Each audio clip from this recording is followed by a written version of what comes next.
I got to Kenya close to a year ago. I moved here with IDEA, like Isaac said, so my background is in human-centered design. I'm really passionate about psychology and mental health. It's a bit of what we're going to be talking about today. I am Cameroonian, so my father is West African. My mother is Irish, which is sort of why I look a little strange. Let's see, I grew up in Ethiopia and the Congo until I was about 10 years old, and then moved to the States, went to school in the States, worked in the States for a bit of time, and then made my way over to Nairobi. The first is we're going to talk about the design challenge, which I don't have a ton of context, but what I've heard from Isaac is that some teams were able to do a fair amount of work on the group design challenge, some teams less so. So I think the presentation or the conversation around it can be casual, but like you, name? Melvin, I'm really curious to understand how people got creative about the topic and about the potential solutions. So we'll do a quick overview of the design challenge, pitches, but basically a team sharing how that went for them and what they came up with. And then we're going to move into a topic that's very near and dear to my heart, and I think a really important one for entrepreneurs to feel okay talking about, which is emotional wellness and mental health, and how to build vulnerability and resilience.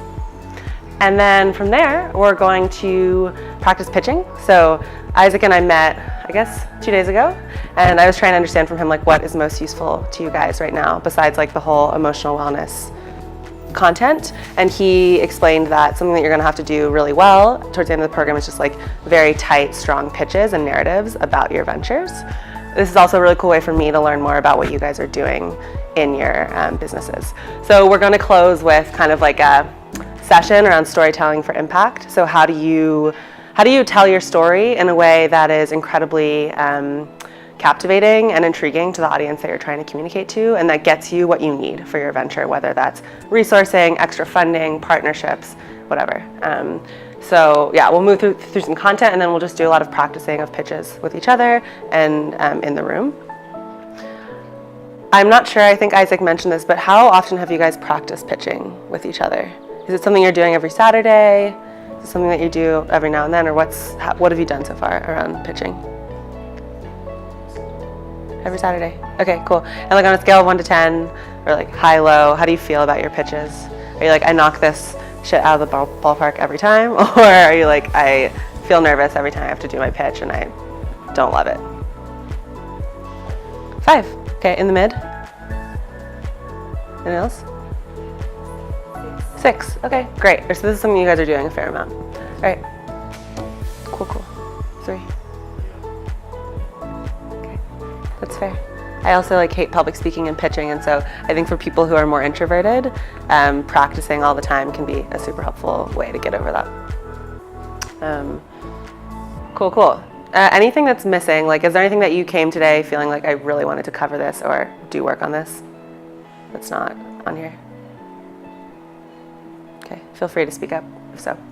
You take a design challenge and you break it down into different subsections.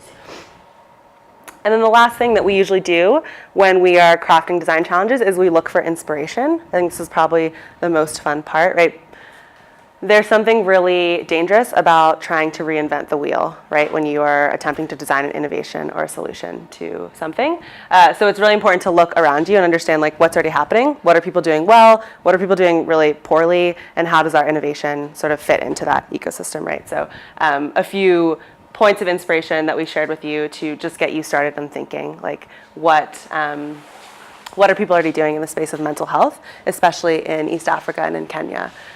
So Strong Minds is a really cool organization. They're based in Uganda, actually, but they do peer-to-peer counseling for mothers. Tokena is an interesting app. So actually one of my close friends in Nairobi started it. Basically, it's a mobile-based free counseling tool or service. He's still getting off the ground. He's actually looking for testers. So if something like this is interesting to you, let me know.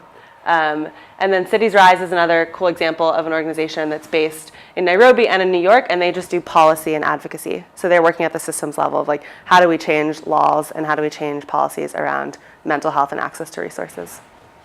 Yeah. Cool. All right, that's it for me. Let's start with the pitches. So 2 to 3 minutes actually pitching what you came up with, and then a bit of time to just feedback on how it went. And Q&A probably. People might have questions.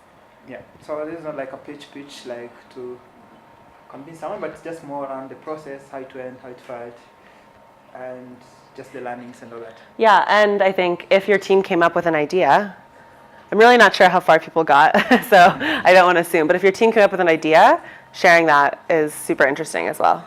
Relatable and impactful awareness campaigns. We're targeting the youth, so we have to package our communication in a youthful manner.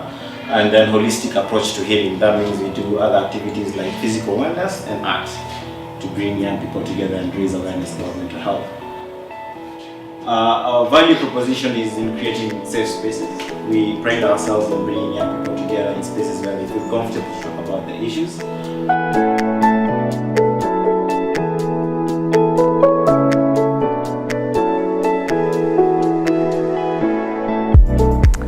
I work with a therapist. I've worked with a therapist for 2 years now. It's been like a really amazing part of my life and my personal growth. And one framing that she often encourages me to use is like, how would you speak to yourself? How do you speak to yourself if like you saw your fear or your anxiety or whatever it is you're struggling with as like a small child? Right? So like how do you, when you're struggling with something, actually be your own champion or your own cheerleader? And it's a really powerful way actually to like reframe your internal voice. A lot of our internal voices are like judgmental, pressurizing, fear-based, and it's a cool way to start to think like, how do I talk to myself as I would talk to like a really small, scared child? Anyway, so that's a bit of framing. And what I'm gonna ask us to do is actually think about if you could give one piece of advice to this group, or to even just a single peer that is struggling and that needs to hop on the phone or needs some support, what would that one or maybe 2 sentences be? And I'm gonna ask you guys to write that sentence down in 2 places.